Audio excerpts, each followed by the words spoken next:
மாட்டு வண்டியா?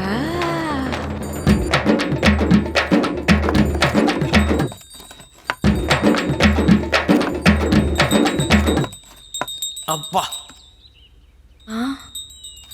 என்ன சார் கார் ரிப்பேர் ஆயிடுச்சா? உங்கள் ஊரில் மெக்கானிக் யாராக இருக்காங்களா? மெக்கானிக்கா? எங்கள் ஊரில் இது மெக்கானிக்கு டவுனுக்கு தான் போனோம். சரி நீங்கள் எங்கே போனோம்? ஆண்டிப்பாளையம். ஆண்டிப்பாளையமா? எங்கள் ஊரில் என்ன வேலை உங்களுக்கு? உங்கள் ஊர் தலைவரை ஒரு விஷயமா.